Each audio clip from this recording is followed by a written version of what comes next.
দাদা ভাই দিদি ভাই আমাকে যতগুলো কুল গাছ আছে আজকে সব কুল পাড়িয়ে ফেলা দেবো, পাড়িয়ে ফেলাইয়ে রোদি শুকাইয়ে আচার বানাবো।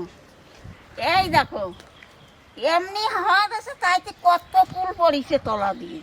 এত কুল হয়েছে বাপরে, ঘিচঘিচ করে কুলে। আর একটা গাছতলাতেও ফাঁকা থাকে না, এই দুপুরবেলা বলে ফাঁকা। একটু আগে ছেলে মেয়েগুলো পুরো দাঁড়িয়ে ছিল এখানে, সব কুল কুড়ায় সকাল থেকে এসে। দুপুরবেলা একটু ফাঁকা হয়, আবার বিকালবেলা আসবে সব। দেখুন শুধু কুলের অবস্থা, সব পেরেছে না, খেলা করে কুল পেরে। না না যে হাওয়া দেখছে তারপরে কি করে জেনে এক ব্যাগ কুল নিয়ে প্রতিদিন কুল লাগে। এই কুলটা আচার ভালো হবে। এটা তো বেশি শ্বাস কুলটাতে। আটি ছোট এই আমাদের এই গাছেও নিচে কুল পড়েছে। এই বাবা বৃষ্টি হচ্ছে, কুলের ড্রেনে পড়ে গেল কতগুলো। আগে এগুলো কুড়িয়ে নিই, নাহলে পরে ইয়ে করতে পারবো না। কুলের সাইজ দেখো, ফেটে গেছে। ওরে বাবা রে ঠাকুমা, বৃষ্টি হচ্ছে কুলের।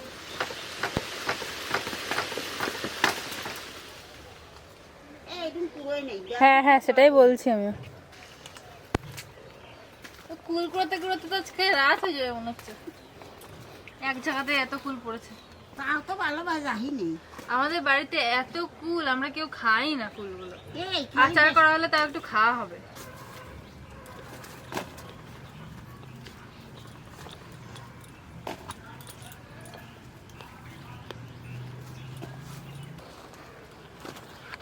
আর একটা লোক হলে ভালো তো। অঙ্কিত কোথায় গেছে গো? বিকিটা আমরা দুজনে পারবো না তো এত ফুল কুড়িয়ে। বেচারা ছেলেপুলো গুলো, বাচ্চা বাচ্চা ছেলেপুলো গুলো আসে কুল কুড়াতে, আর আমাদের এই গাছটার দিকে সবাই নজর দেয়। মুখারি নাই এবছরে। আমাদের একটা মেন গাছ তোমরা দেখোই নাই। আমি দেখেছি।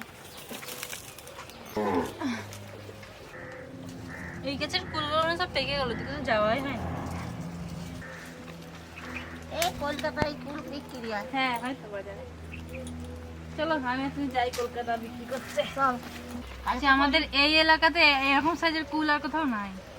কালকে পরিমলের বউ এসে বলছে কি তোমার কাছে কুল এত ভালো, সেটা নিয়ে গেছে, এর অর্ধেক অর্ধেক নিয়ে গেছে কুল।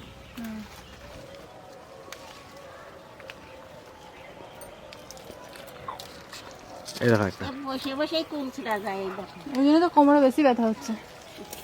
পড়ে গেল। এই যে বসে বসেই কুল ছিঁড়া যাচ্ছে, উড়ে টুড়ে না যাইবে বাবা। তুমি হাওয়াগুলো যদি বেরোতে থাকো। এই গাছের তো এক ঝুড়ি নিয়ে গেলাম, চলো যাই ওই গাছের তা আর এক ঝুড়ি পারবো। এত ঝুড়ি ওয়েট হচ্ছে, আমি দেখা হয়ে গেছি। না থাকবে ওটা না, সে কুড়িয়ে নিয়ে যাবে বাচ্চারা। কুল মনে হচ্ছে ভাতের মতন খাবো।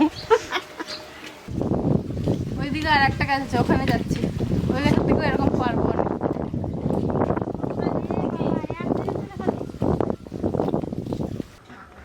এই গাছের গোড়ায় সব পাকা কুল।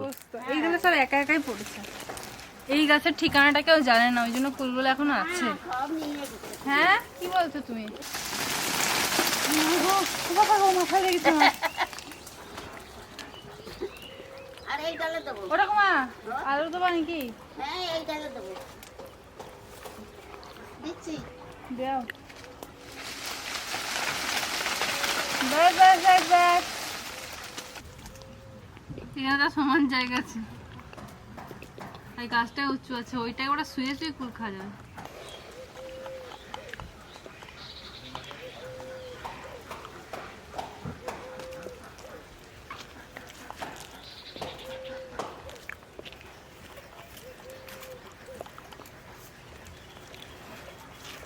কি বাবা, এই আবার কি সাইজের কুল?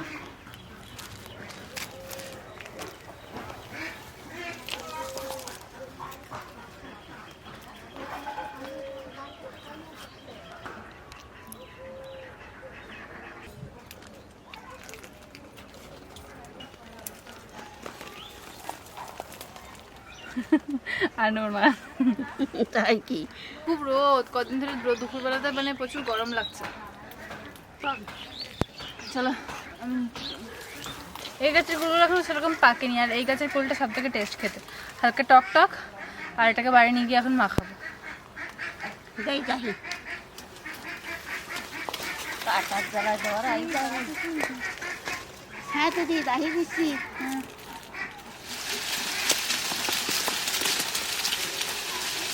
এই গাছের কুল একখানে ফেলবে না, খুব ভালো কুল। গোল গোল আর ওইগুলো লম্বা লম্বা। দুই কুল কুড়ালাম আর পাচ্ছি না, আর কুড়াবো না। যেগুলো তলায় রয়েছে বাচ্চারা আসবে না, কুড়িয়ে নিয়ে যাবে।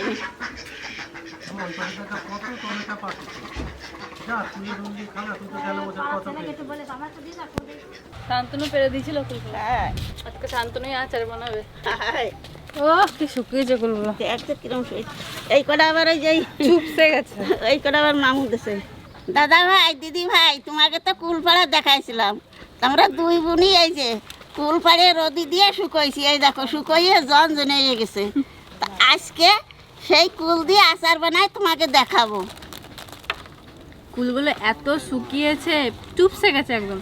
কিছু কিছু কুল আছে এগুলোর ভিতরে একটুখানি শ্বাস আছে, এগুলো হালকা শুকিয়েছে, বেশি শুকায়নি। এইগুলোতে এই আচার দেখ বানানো শুকোয় ভালো গেছে, হবে। একেবারে শুকো। এইগুলোতে ভালো লাগবে না খেতে। তাহলে এইগুলো দিয়ে বানাবো। হ্যাঁ, এই যেগুলো একটু কম কম একটুখানি নরম নরম আছে ওগুলো দিয়ে বানাতে। এইগুলো তাহলে এই এই ডালা নিয়ে যাই। দুটোই নিচে বাজবো, চলো চলো। চন্দনার সানু কেনে নাকি কোন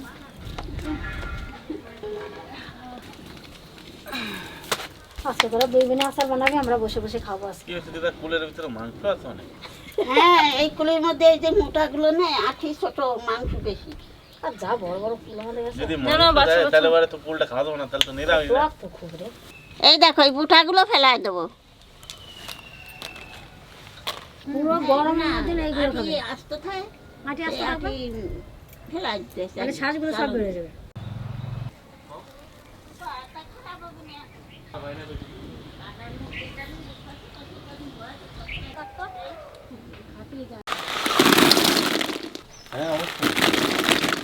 ফুলগুলো একটু ভালো করে ধুয়ে নেবো, রোদে দেওয়া থাকে অনেক নোংরা পড়ে।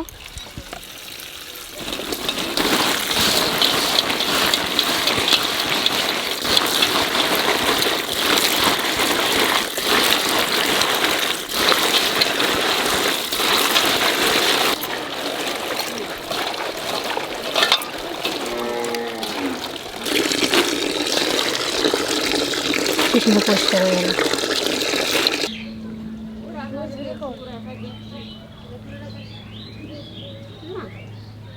এটাই তো মেন মশলা। হ্যাঁ শুকনো খোলায় কটা মশলা ভেজে নেব। জিরে, ধনে, গোলমরিচ, মৌরি, শুকনো লঙ্কা। দুই উনি আচার বানাই।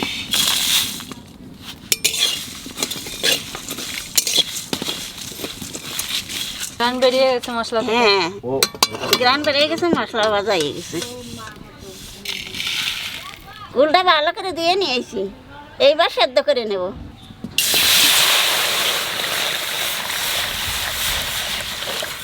মশলাটা একটু আমি কুটে দিই।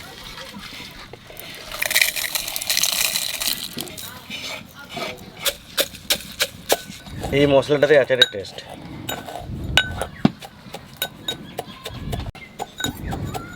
আর আচার বানালে পরে কখনো মশলা মিক্সিতে করবেন না, হয় এই হামামদিস্তা না হলে শিলনোড়া, সবচেয়ে বেশি টেস্ট হবে। হামামদিস্তাতে সব থেকে ভালো, শিলনোড়ার থেকেও। জল গরম হয়ে গেছে, এইবার কুল দিয়ে দেবো।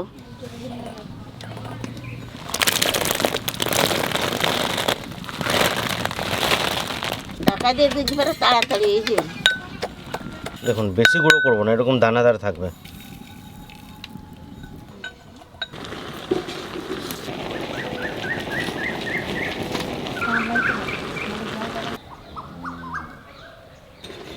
আখের গুড় দিয়ে বেশি বানানো খিচুড়ি বলতে দেয়। কুল সেদ্ধ হয়ে গেছে, আর জলটা নিগড়ে ফেলাই দেবো।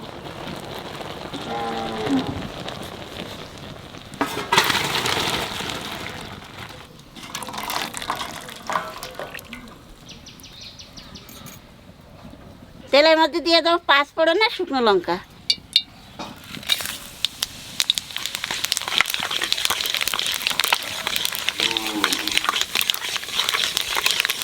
এইবার কুল দিয়ে দেবো।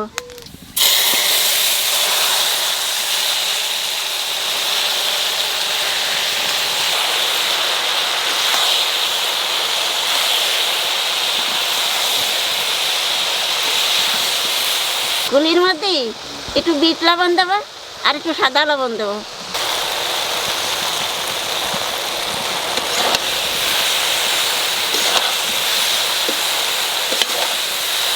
সামান্য একটু হলুদ দেবো।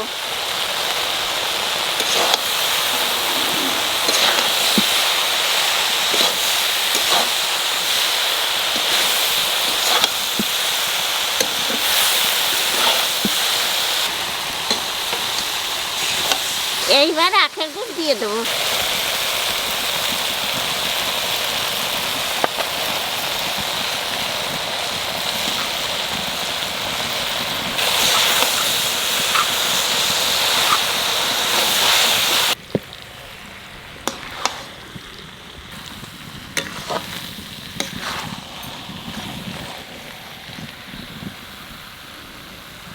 দেখলে তো কুলির আচার বানাতে কত সহজ।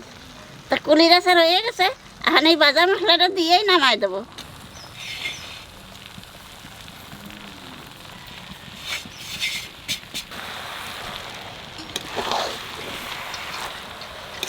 এবার তো লাগবে আসল টেস্ট। কুলটা ঠিক সময় হয়েছে, খুব সুন্দর করেছে। নাহলে এর এই কুলির মধ্যে এইগুলো ঢোকে না, মশলাগুলো মিষ্টিগুলো ঢোকে না। একটু ঠান্ডা শেষে কাঁচের বয়ামে ভরে রাখবো। তা তোমরাও কাঁচের বয়ামে ভরে রাখো, দেখবে 1 বছর পর্যন্ত রেখে খাতে পারবা, কিচ্ছু হবে না, নষ্ট হবে না। 1 বছর পর্যন্ত খাতে পারবা। ও আদি যাবি না আমার বাড়ি, দেবে না, একটু টেস্ট করে দেখে। দেবে না, কয়দিন দেবে। এবং গরম গরম আচার।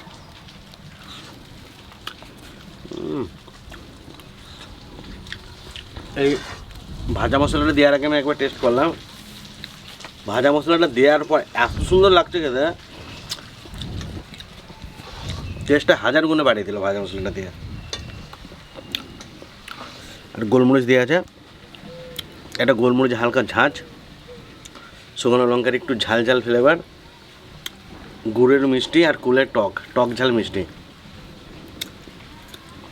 কি লাগছে তখন পুরো মধ্যে জেলি রে, গরম। আর আমাদের কুল করে শ্বাস বেশি। আর এই কুলটা অনেক মোটা মোটা, তো খুব সুন্দর আচার হয়েছে এটা। দারুণ হয়েছে দিদা, হ্যাঁ সুপার। বললাম আগের বছর যে আচারটা বানাচ্ছিল তার চেয়ে বেশি ভালো লাগছে। ঠান্ডাও শেষে বরবানি।